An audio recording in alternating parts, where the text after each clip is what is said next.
So when you think of rockets, what usually comes to mind, right? It's probably one of two things. Those giant, super powerful liquid-fueled rockets, or those simple but kind of wild, solid rocket boosters. But what if I told you there's a third option? A just right solution that tries to get the best of both worlds? Well, today we're going to dive into the really elegant and surprisingly powerful world of hybrid rockets. For, gosh, almost a century now, rocket engineers have kind of been stuck between a rock and a hard place. They've had to make this fundamental choice between the raw power and pinpoint control of liquid fuels and the beautiful simplicity and reliability of solids. This has always been the central dilemma in rocket design. So you gotta wonder, right? Are we really stuck with only two choices? Do you have to pick between this super complex, high-performance liquid engine or a simple you light it and you can't stop its solid motor? For a long time, it really seemed that way. But the answer, fascinatingly, is no. There's another way. Okay, so on one side, you've got your liquid fuel rockets.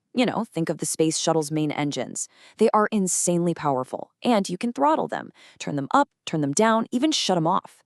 The big con? They are just ridiculously complex. I mean, a dizzying maze of turbo pumps and valves and plumbing.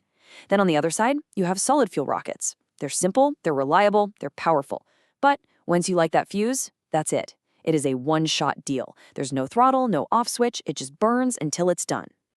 And this is where the hybrid rocket makes its entrance. It's this really clever idea. It's a motor that uses propellants in two different states of matter.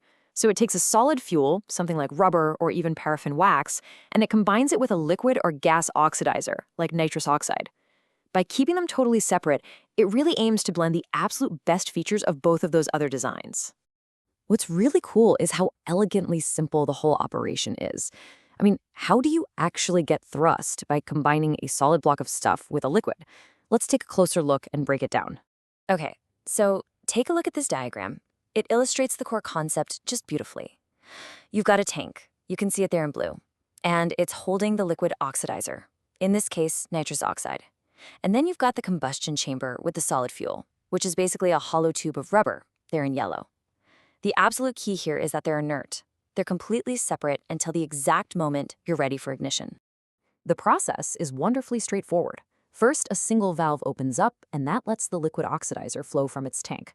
It's then injected right into the chamber, where it sprays all over that solid fuel. As soon as you have ignition, the oxidizer reacts with the surface of the fuel grain, and boom! You get a stable, controlled combustion that produces thrust. And that's really it. The best way to think about this is like a fireplace, or even a candle. The solid fuel, that's the wood or the wax, is perfectly safe all by itself. It's just sitting there, totally inert. It only starts to burn when you introduce the oxidizer, which in this case is just the air. And crucially, if you want a bigger fire, you just pump more air with the bellows, right? If you want less, you reduce the airflow. It's the exact same principle in a hybrid rocket. You control the thrust by simply adjusting the valve on the oxidizer tank. Okay, so at this point you might be thinking, wait a minute. If this design is so safe and controllable, why don't we see it on every single launch pad? And that's a fair question, because like any piece of engineering, it comes with its own set of trade-offs. Let's start with the advantages, which are, they're seriously impressive. First and foremost, safety. Because the fuel and oxidizer are separate and the fuel itself is inert, hybrids are just incredibly safe. Get this. They have a TNT explosive equivalent of 0. They're also mechanically way simpler than liquid engines, and yet you still get that amazing ability to throttle, to shut down, and even restart the motor. Plus, they generally give you better performance than a standard solid rocket. It really is a Goldilocks combination. But, of course, it's not perfect. There are some significant challenges. One of the biggest is something engineers call the OF shift. So as that solid fuel burns, the hollow channel down the middle gets wider and wider. Imagine trying to keep a campfire burning perfectly. You need just the right mix of wood and air. Well, as that channel gets bigger, the same flow of oxidizer has to cover a much larger surface, and that throws that perfect mix off balance, which reduces your efficiency. The fuels also just tend to burn more slowly, and you can't just pump in more solid fuel. You have to physically replace the whole grain. But maybe the biggest hurdle is that the technology is just less mature. It has a much shorter R&D history than the others. But hey, don't let those challenges fool you into thinking this is some newfangled, unproven idea. Not at all. In fact, the hybrid rocket has a surprisingly long and powerful history, with some pretty major achievements under its belt. The concept actually goes all the way back to the early 1930s, with the very first launch in the Soviet Union.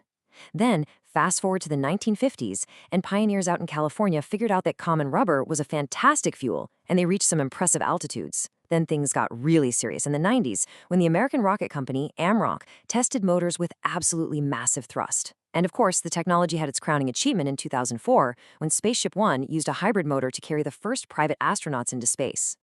And just look at this. This image really drives home the scale we're talking about. This isn't for some hobby model rocket.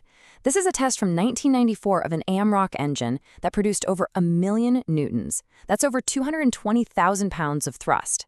This photo makes it crystal clear that hybrid technology has the potential for some serious heavy lifting. But, raw power is one thing.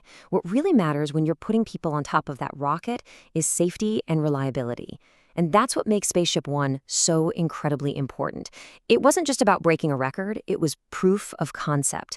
It proved that this Goldilocks rocket was safe enough and reliable enough to carry people, and that really helped open the door for commercial spaceflight. All right, so that brings us to today. Where does this technology go from here? Has it kind of reached its peak, or are the biggest breakthroughs actually still to come? Let's take a look at what the future holds. Okay, now this is where things get really cool. One of the most exciting developments is in manufacturing. Remember that low burn rate problem we talked about? Well, modern techniques like 3D printing are tackling it head-on. By creating fuel grains with these complex, twisting, helical channels, you dramatically increase the fuel's surface area.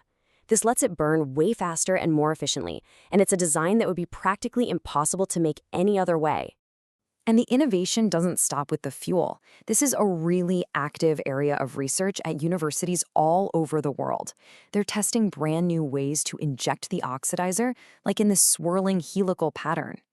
This helps the oxidizer and the vaporized fuel mix together way better, which leads to more stable and efficient combustion. It's a field that's constantly evolving. So what's next? Well, we're seeing hybrids being used in commercial vehicles like Spaceship Two and the Dream Chaser spaceplane. Researchers are developing some incredible new fuels, everything from high-performance paraffin wax to bio-derived greener options. They're also a huge favorite for student and university-sounding rockets, which is awesome because it's training the next generation of engineers. And cutting-edge designs are even embedding powdered fuels into 3D-printed structures to unlock totally new levels of performance. And this brings us right back to that core idea, a rocket that is inherently safer, mechanically simpler, and yet still fully controllable. Now, while the giant liquid and solid rockets will always have their place, this clever hybrid might just be the versatile, reliable workhorse that helps make space access more common, more affordable, and maybe, just maybe, available to everyone.